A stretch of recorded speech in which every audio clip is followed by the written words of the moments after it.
quê, queridos? Porque a Bíblia diz que o salário do pecado é a morte, mas quando você ouvir a palavra salário, não entenda pagamento não, tá?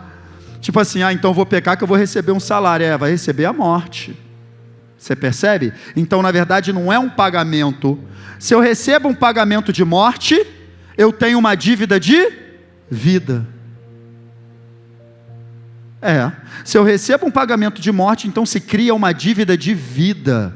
E era isso que nos prendia, uma dívida que nós tínhamos de vida. Tínhamos que entregar a vida por causa do pecado, você entende? Então o que começou a se fazer? Começou a se entregar a vida de animais, para que o sangue inocente do animal pudesse encobrir ou cobrir o pecado do homem. Resolveu, isso é um sacrifício. No original você pode pesquisar depois, agora não, mas depois aí no Google você pode pesquisar significado de sacrifício.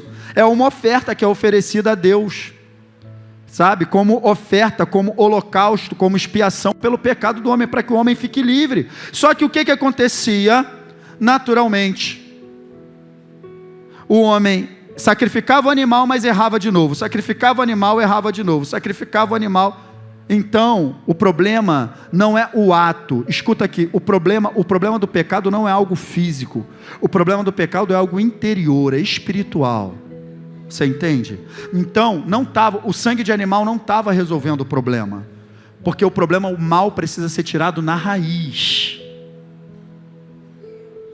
e Cristo, Ele fez isso, e eu vou te explicar como, mas antes você precisa entender o simbolismo. O Ronald falou aqui do povo de Israel, e você vai precisar entender, né, o simbolismo do significado do que Deus fez pelo seu povo na antiga aliança. Então o povo, para você poder entender a Páscoa, onde a Páscoa foi instituída, está comigo, sim ou não? Onde que a Páscoa começou? A Páscoa começou no Êxodo 12, porque o povo de Deus, ele estava vivendo em escravidão.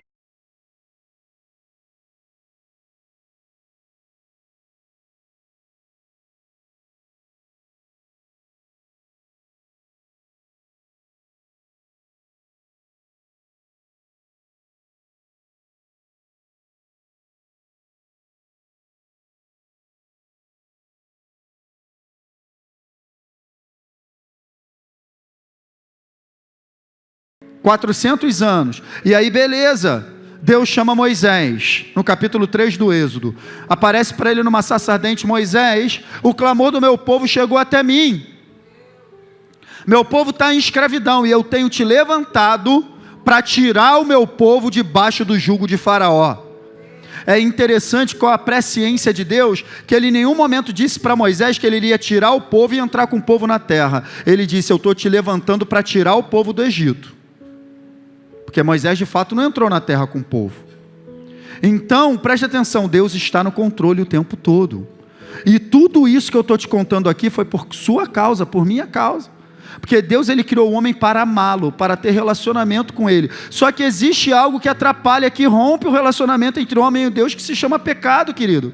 E Deus, ele não quer que nós vivamos no pecado, não é porque ele não quer, porque o pecado faz mal para nós, para a nossa vida. É tipo você com teu filho. Às vezes teu filho quer comer um negócio que não faz bem, às vezes teu filho quer fazer uma coisa, tu sabe que é perigoso, mas ele quer, a natureza dele quer, tu fala: meu filho, não vai ser bom para você, e tal, mas eu quero, fica com raiva de você, fica de bico dentro de casa, fica sem falar contigo, porque você não deixou ir numa festa tal, que ia ter isso, porque você estava preocupado, estava com medo do que ia acontecer, e ele está com raiva de você, mas você está o tempo todo querendo só o bem dele, porque você é pai, você é mãe. Então Deus é assim, ele não quer que a gente viva uma vida que vai nos destruir. O pecado destrói o homem. A Bíblia diz: o salário do pecado é a morte. Você entende, querido? Então a lei de Deus não é um jugo, a lei de Deus é uma proteção. Eu estou falando porque eu vivi uma vida de pecado, grande parte da minha vida. Eu estou aqui hoje falando, mas eu não sou melhor do que você em nada. Grande parte eu me prejudiquei a mim mesmo, acabei com meus relacionamentos, com amizades, com pessoas que me cercavam, não tinha credibilidade de ninguém. Por quê? Porque eu estava na escravidão do pecado. Mas Jesus me libertou, queridos. Você pode ser liberto, você pode ter uma nova vida. Você está entendendo, sim ou não? O problema é mais embaixo. sabe? O problema é mais embaixo, não é no ato. Eu vou parar de fazer besteira. Não consegue. Tentei várias vezes sozinho. Não vou fazer mais isso não. Semana que vem está fazendo. O problema é uma natureza que está no interior do homem. Isso tem que ser arrancado. Hein? Isso tem que ser arrancado. Então, quando Deus envia o povo para lá, Faraó não quer largar. Faraó não quer liberar o povo. Por quê? Imagina, tu tem um montão de funcionário trabalhando para você de graça, tu vai querer liberar esse povo para ir embora? Faraó se beneficiava com o trabalho escravo do povo de Deus. Então ele não queria liberar. Aí vem a história das 10 pragas. Quem conhece? Conhece, não conhece? Então vem as 10 pragas. E as 10 pragas é o juízo de Deus sobre a terra do Egito. Deus, olha, eu vou exercer juízo e ele vai ter que deixar meu povo ir. Então primeiro veio a água do rio Nilo se tornou em sangue, depois a praga das rãs, depois veio úlcera em todo mundo, gafanhoto, mosquito, a plantação comeu tudo, uma atrás da outra. Faraó, eu vou deixar, quando a praga acontecia, eu vou deixar, na hora de sair não vou mais. Aí Deus, é o meu celular, o celular do pregador atrapalhando o culto. Jesus, misericórdia, desliga esse negócio aí, desliga mesmo, que alarme é um negócio do remédio, mas eu tenho que tomar depois. Então, a praga de rã, mosquito, úlcera, tempestade de granizo, foi acontecendo tudo isso. E Faraó, deixa, não deixa, até que, e eu quero te mostrar, no capítulo 10 vem um anúncio da 10ª praga, e aí que está todo o simbolismo da Páscoa. Deus chama Moisés, sabe, e anuncia para ele ir falar com Faraó o que vai acontecer. Então está aqui, começa aqui, Êxodo capítulo 12, verso 3, Deus falando com Moisés e Arão. Deus chamou Moisés e Arão e começou a bater um papo com eles. Olha, digam a toda a comunidade de Israel que no 10º dia deste mês, todo homem deverá separar um ou um cabrito para um para cada casa. Então Deus está mandando separar um cordeiro. Então repita assim comigo: o animal da Páscoa não é coelho, é cordeiro. É isso aí. O animal da Páscoa é cordeiro. Tá aí, separa um cordeiro. Vamos lá para o verso 4. O animal escolhido será macho, de 1 ano, sem defeito. Diga comigo, sem defeito. E pode ser cordeiro ou... Mas coelho não está no negócio, presta atenção. Verso 6, é só uma brincadeira. Olha só, tudo isso aqui, você precisa entender que tem simbolismo de Cristo, hein? Tem simbolismo sem defeito, tá? Você precisa entender isso. Tudo isso aqui está apontando para Cristo, tá? Verso 6, guardem-no até o 14º dia do mês, quando toda a comunidade de Israel irá sacrificá-lo ao... Que hora Jesus morreu? Que hora Jesus morreu? Ao pôr do sol, percebe? Vai percebendo o simbolismo e a perfeição. Vai percebendo, tá? Vamos lá, agora eu estou em qual verso? 7, vamos para o 7. Passem então um pouco do sangue, diga comigo, sangue, nas laterais e nas vigas superiores das portas das casas, nas quais vocês comerão, o que vão comer? O corpo, é isso aí, do animal. Então, esses dois elementos aqui te falam alguma coisa? Sangue e corpo? Sangue e corpo, fala alguma coisa para você? Então vamos lá. Então vamos continuar. No verso 11, ao comerem, estejam prontos para sair. Cinto no lugar, sandálias nos pés, cajado na mão, comam rápido, esta é a Páscoa do Senhor. Olha aí, essa é a Páscoa do Senhor, queridos. E olha o que vai acontecer. Naquela mesma noite, passarei pelo Egito e matarei todos os primogênitos, tanto dos homens como dos animais. Executarei juízo sobre todos os deuses do Egito. Eu sou o Senhor. Então preste atenção, a palavra de Deus para o povo é essa: pega um animal, separa, no dia tal, na hora tal, vocês vão matar, vocês vão pegar o sangue, vão passar na porta da casa, no umbral de cima, na lateral, vão assar a carne, vão comer esse cordeiro, mas quando vocês estiverem comendo, já fica pronto para sair, porque o anjo da morte vai passar no Egito e vai matar todos os primogênitos. Sabe o que é primogênito? O filho mais novo de toda a casa dos egípcios morreu. Mais velho, né? Desculpa. É temporão e primogênito. Estou perdido. Então, o filho mais velho de toda a casa dos egípcios morreu naquela noite. Por quê, queridos? Deus é ruim? Não. Deus falou com o faraó quantas vezes? Deixa aí. Deixa aí. Olha quantas chances. Deixa aí. Deixa aí. Ele não quis deixar. Então, Deus exerce juízo. Só que, diante do juízo de Deus, como é que estava o povo? Vamos ver no verso 13. O sangue será um sinal, diga sinal, para indicar as casas em que vocês estiverem. Quando eu vir o sangue, passarei adiante, a praga de destruição não os atingirá quando eu ferir o Egito.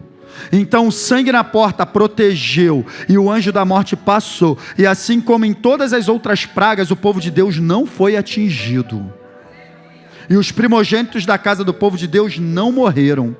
Amém? E no verso 14 ele diz o seguinte: este dia será um memorial, vocês e todos os seus descendentes o comemorarão como? Páscoa é festa, queridos. Páscoa é uma festa do Senhor, comemorem-no como decreto perpétuo. Então foi assim que Deus tirou o seu povo da escravidão do Egito. Você está entendendo, sim ou não? Agora, tudo isso tem um simbolismo para nós maravilhoso, queridos. Agora vamos ver como que eles saíram de lá. Aqui no texto não diz, mas no Salmo 105 tem uma revelação maravilhosa, falando desse mesmo contexto. Salmo 105, verso 37, diz o seguinte: e ele tirou, volta um, por favor. Aí, deixa aí, por favor, obrigado, querido. Ele tirou de lá Israel, que saiu como? Cheio de prata e ouro, e não havia em suas tribos quem? Agora olha na versão de Almeida o que diz: mas a eles os fez sair com prata e ouro, e entre as suas tribos não houve um só, prósperos e curados. Completamente prósperos e sarados. Esse é o simbolismo da obra. Então a gente vai precisar entender que a Páscoa foi instituída nessa data, mas tudo que ia acontecer na Páscoa, no tempo de Jesus, já estava escrito. Então a Páscoa foi criada pensando em Jesus. Presta atenção, tudo que está no Antigo Testamento aponta para Cristo. Toda a Bíblia, o centro da Bíblia é Cristo Jesus. Então isso aqui é a figura mais clara do Cordeiro, derramando sangue, doando o seu corpo, para que o povo seja liberto de uma escravidão e possa viver debaixo do governo de Deus. Você está entendendo isso? Está entendendo, sim ou não? João entendeu isso. E quando Jesus vinha caminhando para o Rio Jordão, e João Batista estava batizando no Rio Jordão, Jesus estava vindo para ser batizado. Olha a declaração que João deu. No dia seguinte, João viu Jesus aproximando-se e disse: vejam, é o Cordeiro de Deus que tira o pecado do mundo. Olha, Cordeiro, entendeu?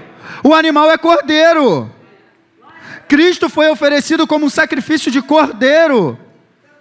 E o seu sangue, o seu corpo, para libertar o povo de Deus de uma escravidão. Isso aqui está muito claro, esse link, queridos. Você está entendendo? É isso aí. Paulo, ele recebe mais revelação ainda a respeito disso. E olha a declaração que ele dá em 1 Coríntios 5,7. Livrem-se do fermento velho, para que vocês sejam massa nova e sem fermento, como realmente são. Pois Cristo, o nosso Cordeiro Pascal, foi sacrificado. Quer mais claro do que isso? Quer mais claro do que isso? Cristo é o nosso Cordeiro Pascal, que foi sacrificado. Ele é o sacrifício perfeito. Por que perfeito, Luiz? Porque o sacrifício de animal não é um sacrifício perfeito.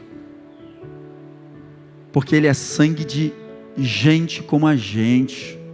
Ele se fez carne. E ele morreu, derramou seu sangue inocente. E esse é o significado da Páscoa. Agora vou voltar um pouquinho no verso anterior, para você entender, quando ele diz ali que tira o pecado do mundo. Agora você vai entender o que eu quis dizer. Lembra que eu falei, olha aqui para mim, lembra que eu falei que o problema do pecado não é algo físico? Lembra que eu falei que o problema precisava ser resolvido na origem? Lembra que eu disse que era algo no interior do homem? Foi isso que Cristo fez. Quando a gente lê a palavra pecado ali, não está no plural, está no singular. Então não são os nossos pecados atos que ele tirou do mundo. No original isso significa que ele tirou a natureza que inclinava o homem a ser dominado pelo pecado. Cristo, ele proporciona uma completa mudança de natureza. Mas eu vou te explicar como que isso acontece. Porque a inclinação humana, enquanto estivermos nesse corpo, ela vai tentar nos vencer. Mas em Cristo Jesus agora, porque ele morre uma morte que não era dele, ele pode nos dar uma vida que era dele. A vida dele em nós nos faz conseguir governar essa natureza. E subjugar uma natureza do pecado e dizer, olha cara, você não me domina mais. Eu não vou fazer isso porque não é bom para mim. Agora, se essa mudança de natureza não acontece, não dá certo, porque eu quero não fazer, mas acabo fazendo. Paulo entrou nessa crise, então olha só. Vamos lá, para essa frase aqui que eu quero chegar. Cristo foi crucificado por causa do nosso pecado, e quando falo disso, pecado, falo de natureza. O que é natureza, Luiz? Aquilo que eu faço de maneira natural. O cachorro, a natureza do cachorro é latir, a natureza do gato é miar, a natureza do homem sem Cristo era pecar. Não tem como, é um ciclo, é uma escravidão. Entende, queridos, que a Bíblia diz que a todo aquele que você se oferece para obedecer, você se torna escravo dele. Então, quando o homem decidiu obedecer a Satanás, lá no Éden, quando Deus falou não come, Satanás falou pode comer. Deus falou não come, Satanás falou pode comer. Quando o homem decidiu obedecer a Satanás e comeu, ele se tornou escravo. Então, da mesma maneira que aquele povo estava em escravidão no Egito, nós também estávamos em escravidão. Da mesma maneira que um cordeiro precisou morrer para aquele povo sair da escravidão, Cristo foi imolado para que a gente tenha acesso à verdadeira liberdade. É exatamente isso. Então, olha aqui, ó. Deus tornou pecado, mais uma vez aí, entenda, toda vez que você vê a palavra pecado no singular, na Bíblia está falando de uma natureza. Não está falando dos atos. Quando você vê pecados, aquele que confessa as suas transgressões, aí está falando de atos. Agora, quando falar pecado, não é um ato, é a natureza que me impulsiona ao ato. Você entende, sim ou não? Então aí você tem que entender. Então Deus tornou pecado por nós aquele que não tinha pecado, para que nele nos tornássemos justiça de Deus. Esse texto aqui demonstra uma mudança de natureza. Cristo assumindo a natureza do pecado e nós nos tornando uma natureza de justiça. É isso aqui, a troca. A cruz operou substituição. Cristo, você precisa entender isso. Cristo, ele nos substituiu na cruz. Lembra aquela natureza do pecado que eu falei que está no interior do homem? Que o homem nasce com ela, ela foi condenada na cruz. Cristo matou essa natureza na cruz. E na cruz ele liberou uma nova possibilidade da gente se tornar uma nova criatura nele agora, com uma natureza completamente justa. Isso não tem a ver com os meus atos, tem a ver com o ato dele. Assim como o pecado entrou no mundo por causa da desobediência de um, por causa do ato de obediência de um, muitos serão feitos justos, está escrito. O que é ser justo, Luiz? É fazer tudo certo? Não, ser justo é crer que Cristo me justificou e me esforçar, lógico, para andar na linha. Mas você está entendendo? Cometeremos erros. Qual é a solução para o erro? Arrependimento. Então você vai errar, você vai se arrepender, você vai pedir perdão e tal, mas isso significa que você precisa ser escravo do pecado? Isso não significa que você precisa viver na prática do erro, não precisa mais. Então no momento que eu reconheço isso, eu tomo posse dessa verdade. Mas é pela fé, queridos, porque tudo isso que eu estou te contando é a história da minha vida e é a história da tua vida, é a história da humanidade. Cristo Jesus morreu. Você está entendendo? E por mais que alguém não creia, não tem como isolar esse homem, porque a história da humanidade se divide em antes e depois dele. Ele mudou tempo. Então agora eu tomo posse por aquilo que eu creio. Pode ser uma história de balela para alguém, mas é a história que pode transformar a tua vida, porque transformou a minha. Eu não me sinto escravo. Somos escravos toda vez que fazemos algo que não gostaríamos de fazer e acabamos fazendo e magoamos pessoas. Somos escravos toda vez que falamos algo que não gostaríamos de falar, mas acabamos falando. Você acha que está falando por quê? Se você não queria falar, por que você falou então? Uma natureza que precisa ser mudada. O problema tem que ser resolvido no interior do homem. Então ser cristão não é mudar a maneira de se vestir, não é andar com a Bíblia embaixo do braço, não é andar de terno e gravata, não é nada disso. Ser cristão é ser transformado por dentro. As pessoas não serão atraídas porque a gente anda vestido diferente. As pessoas não serão atraídas porque agora eu só ando de saião, ou só ando de coque, não passo maquiagem. Gente, isso não é cristianismo, isso é religião. Cristianismo vai muito além disso. O problema do homem não está do lado de fora, o problema do homem está do lado de dentro.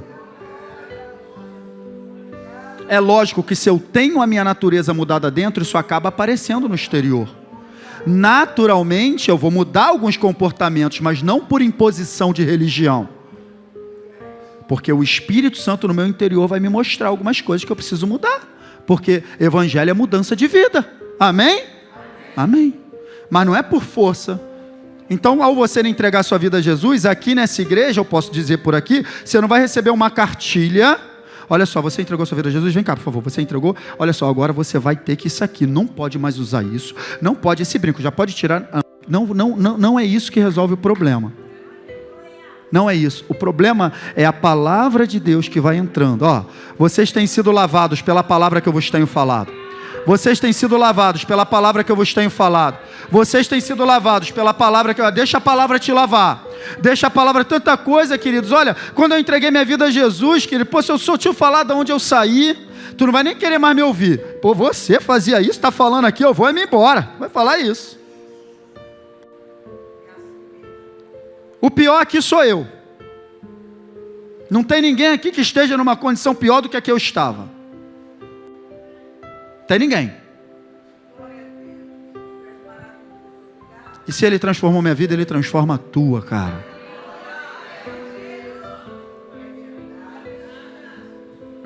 Viver para Ele é o que importa. Amar a sua família é o que importa.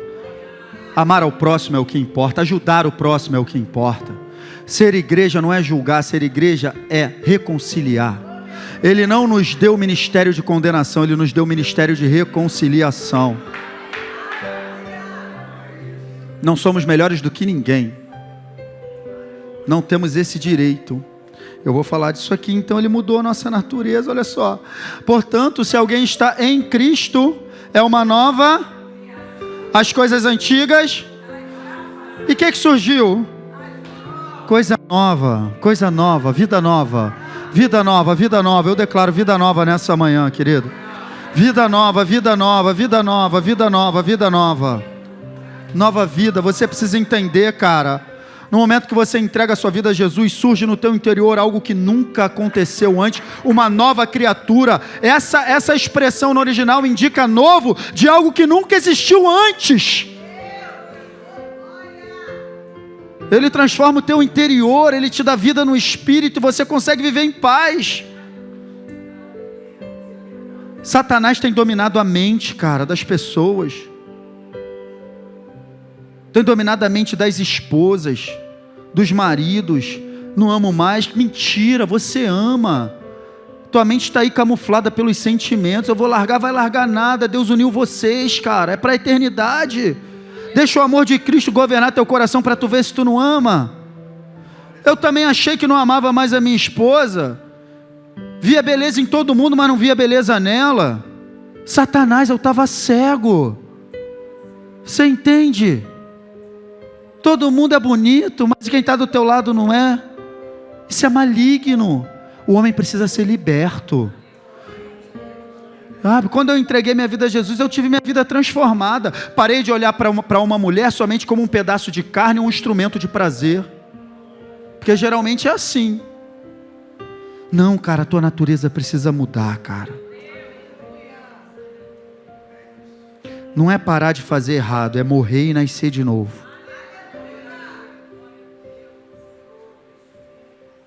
É morrer e nascer de novo, cara. Porque o problema é a semente, cara. Por isso que 1 João 3,9 vai dizer: aquele que é nascido de Deus não comete pecado, porque a semente de Deus permanece nele e não pode viver na prática do pecado. Por quê? Porque é uma semente, cara. Quando você recebe Jesus, o Espírito Santo vem morar no teu interior. Quando você entrega a sua vida, você crê. O que é entregar a vida a Jesus? Entregar a vida a Jesus é acreditar em tudo que eu estou falando aqui. Está na Bíblia, eu estou te mostrando a Bíblia, tá? Você crê, cara, é isso aí mesmo, eu preciso dessa transformação, eu quero receber Jesus na minha vida, eu vou orar por você, e pela fé você vai crer que o Espírito Santo habita no teu interior, tua natureza foi mudada, e agora você ganhou uma força para conseguir controlar os seus impulsos. E agora como é que vai ser? Eu já estou tudo certinho amanhã? Não, você vai exercitar isso todo dia. O Espírito Santo ele vai começar a frutificar algo no teu interior. Frutificar no teu interior vai ser criada uma árvore de vida. E essa árvore de vida começa a gerar fruto. Que fruto? Amor, alegria, paz, benignidade, longanimidade, fidelidade, fé, mansidão e domínio próprio. Vai frutificar tudo isso no teu interior. É o fruto do Espírito. Vai começar a frutificar à medida que você rega essa semente vai frutificando. E aí você vai vendo a tua vida ser transformada. E aquele negócio que eu fazia, não tem mais vontade? Ah, cara, isso não é para mim mais não e tal. E ninguém mandou você parar não, cara. É o Espírito Santo mudando a tua vida. Páscoa é isso. Páscoa é isso, meu irmão. Páscoa é isso. Não é outra coisa. Então, vamos começar a fazer algumas considerações rápidas, que eu já estou indo para o final, não é a deixa. Ah, lembrei. O povo saiu de uma condição de escravidão para viver sobre o governo de Deus. Foi o que aconteceu com eles. Estavam escravos no Egito e a partir daquele momento saíram de uma condição de escravidão. Para ser livre, para fazer o que quiser? Não, para viver debaixo do governo de Deus. É isso que acontece. Quando alguém entrega a vida a Jesus, a verdadeira liberdade não é você fazer o que você quer, porque o que você quer pode te matar.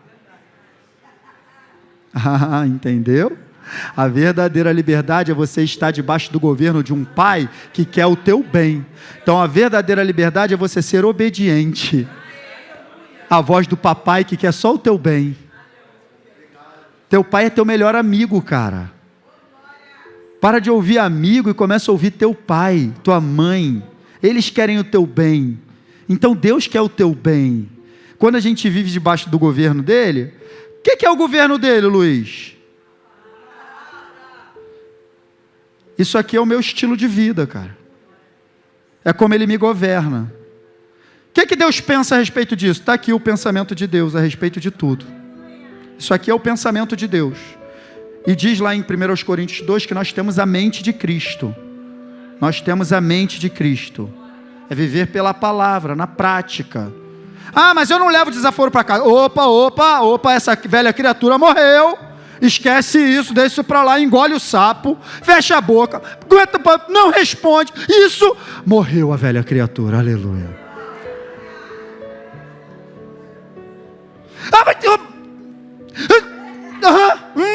Morreu, lembra do batismo, lembra. É.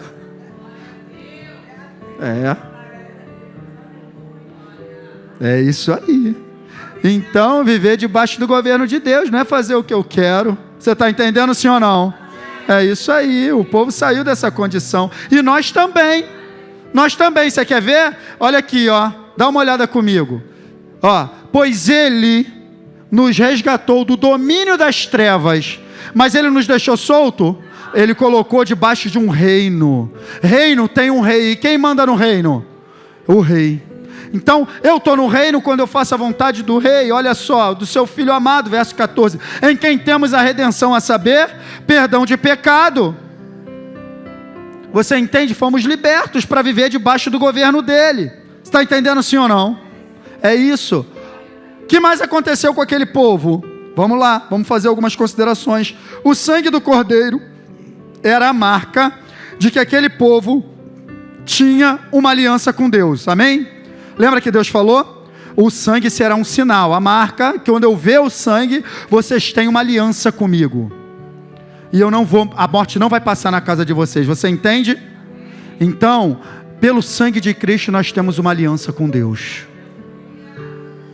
Está escrito, eu vou te mostrar. Hebreus 9,13, ora, se o sangue de bodes e touros, as cinzas de uma novilha espalhadas sobre os que estão cerimonialmente impuros os santificam, de forma que se tornam exteriormente puros, quanto mais então o sangue de Cristo, que pelo Espírito eterno se ofereceu de forma imaculada a Deus, purificará a nossa consciência de atos que levam à morte, de modo que sirvamos ao Deus vivo. Então olha o verso 15, por essa razão Cristo é mediador de uma nova aliança, para os que são chamados, recebam a promessa da herança eterna, visto que ele morreu como resgate pelas transgressões cometidas na primeira aliança.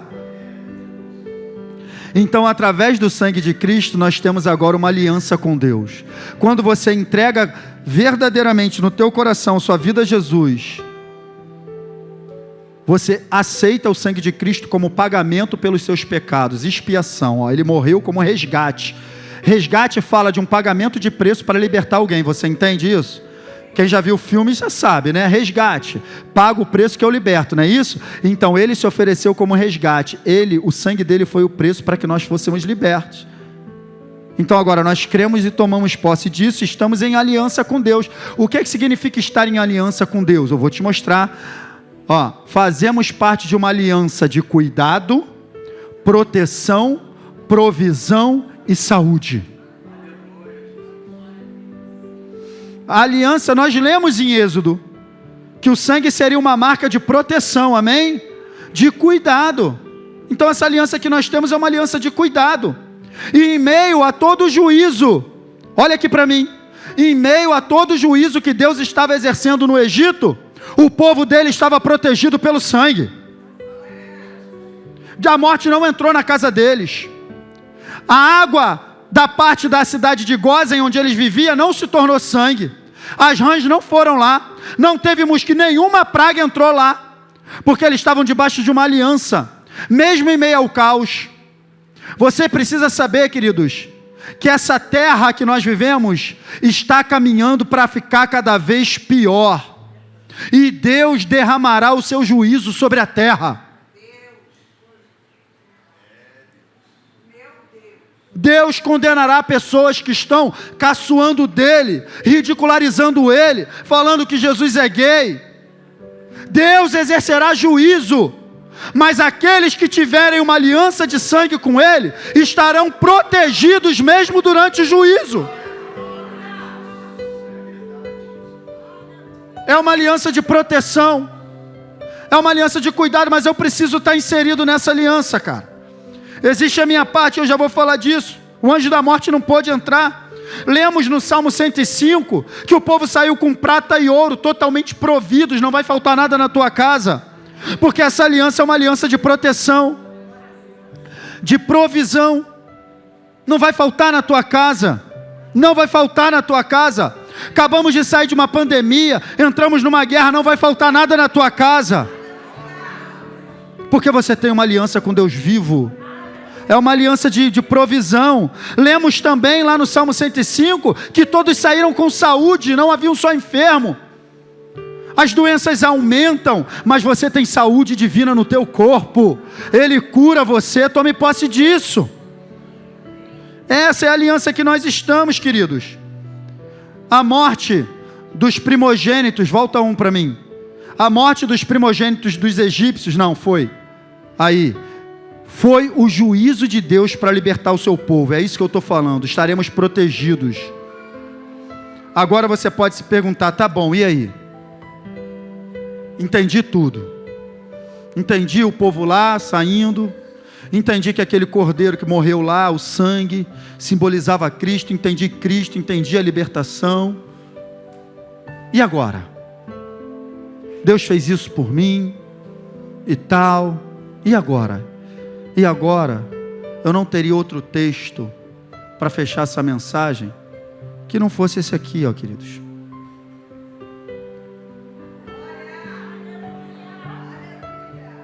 Porque Deus tanto amou o mundo, que deu, não é um dos seus filhos, não. Ele não deu um dos seus filhos, Ele deu o seu único filho, para que todo aquele que nele crer, não pereça, mas tenha vida eterna. Ele deu o seu único filho como oferta pela tua vida. Ele deu, cara, o sacrifício por puro amor. Por que Ele fez isso tudo por mim, cara? Porque Ele te ama, cara. Porque Ele quer sentir teu cheiro, Ele quer te abraçar, Ele te ama, cara. Cara, quem tem filho aqui sabe o que eu estou falando. Às vezes a gente não quer nada do filho, só quer sentir o cheiro. O filho está mal criado, está fazendo, mas a gente dá uma palmada, dói mais na gente do que nele. Eu não consigo deixar a Esté de castigo, eu deixo daqui a pouco, meu Deus, a criança está lá, aquela cara me olhando e tal, eu não consigo. Deus te ama, cara. Ele fez tudo isso por amor, porque Ele te quer perto, e o pecado estabelece separação. É só por isso, por puro amor. Então, no verso 17, está falando de crer. No verso 16 está falando de crer. O que é crer, Luiz? Crer é fé, mas a fé envolve uma ação. A fé não é algo que fica só no campo do abstrato. Eu tenho que crer e demonstrar que creio, tomando posse dessa verdade sobre a minha vida. E aí no verso 17 vai dizer: pois Deus enviou o seu Filho ao mundo, não para condenar o mundo, mas para que este fosse salvo por meio dele. Deus não está condenando você, Deus quer salvar você. Por meio do sacrifício de Jesus, o seu pecado foi castigado em Jesus. Só precisamos crer. O que é crer, Luiz? Crer, olha o tempo verbal, não é para todo aquele que nele creu. Então não é um dia eu criei, entreguei minha vida a Jesus, está tudo certo. É todo aquele que nele crê continuamente. Eu creio hoje, amanhã eu creio, depois da manhã eu continuo crendo, e eu vou crendo até o final. Todo aquele que nele crer. Uma vida de comunhão e fidelidade e relacionamento com Ele. Você está entendendo, sim ou não? E no verso 18, para fechar: quem nele crê não é condenado. Você entendeu? Quem nele crê não é condenado, mas quem não crê já está condenado. Por causa dos erros? Não, por não crer no nome do Filho unigênito de Deus. Então fique de pé, queridos, vamos adorar. Eu quero te dizer, não existe nada